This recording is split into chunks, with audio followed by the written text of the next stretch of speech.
এবারে 6 নম্বর নিয়ম। তো দেখে নাও, এটাও একটা ব্যতিক্রম নিয়ম। এই নিয়ম থেকেও কোশ্চিন হয়। এই কেবলমাত্র আর খুব কম বা কচ্চিৎ কদাচিৎ এইসব বা শব্দগুলো দিয়ে তোমাদের পরীক্ষায় বেসিক্যালি কোশ্চিনগুলো বেশি হয়। তো দেখে নাও 6 নম্বর নিয়মে কি বলছে।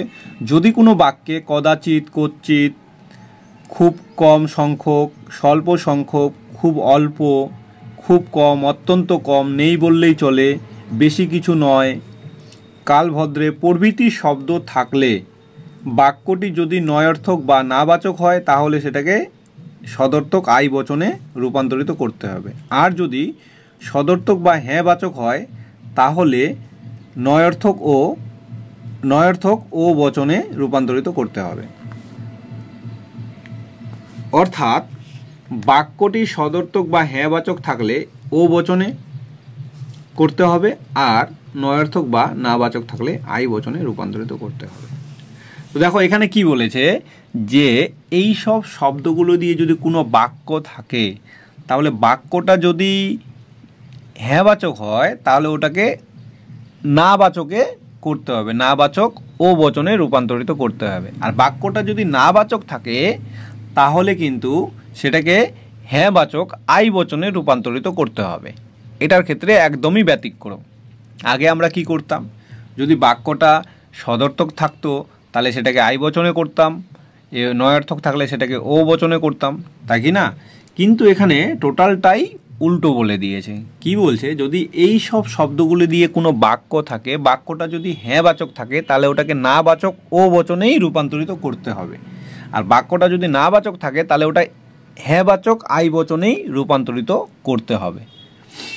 তাহলে দেখে নাও, উদাহরণ দেওয়া আছে যে কদাচিৎ ধার্মিকরা সুখী হয়, তাই কি না? কদাচিৎ ধার্মিকরা সুখী হয়, তাহলে এটা কি আছে? সদর্থক আছে, হ্যাঁবাচক আছে। তাহলে কি বলছে সেটাকে, যে সদর্থক থাকলে সেটাকে নয়ার্থক ও বচনে রূপান্তরিত করতে হবে। এই যে বাক্যটি সদর্থক হ্যাঁবাচক থাকলে ও বচনে করতে হবে, তাই না?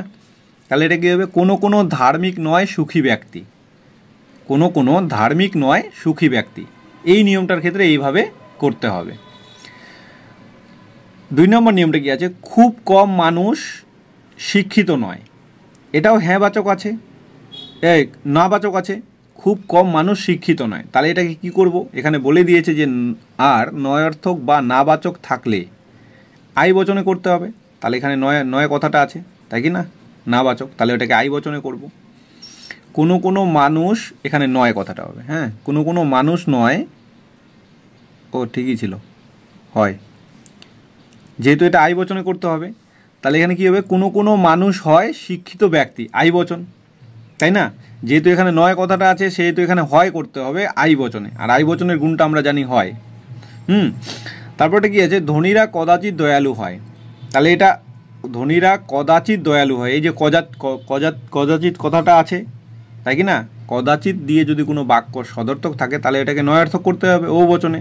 তাহলে কোনো ধনী ব্যক্তি নয় দয়ালু ব্যক্তি, ও বচনে, তাই না?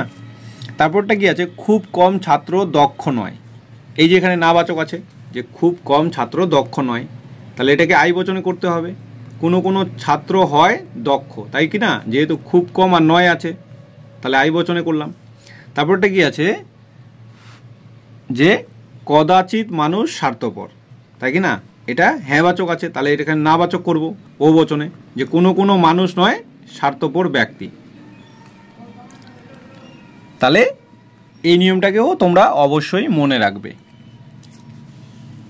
তাহলে একটা বাক্যকে বচনে রূপান্তরিত করতে তোমাদের খুব সুবিধা হবে আর খুব সহজেই তোমরা পরীক্ষার খাতায় করতে পারবে।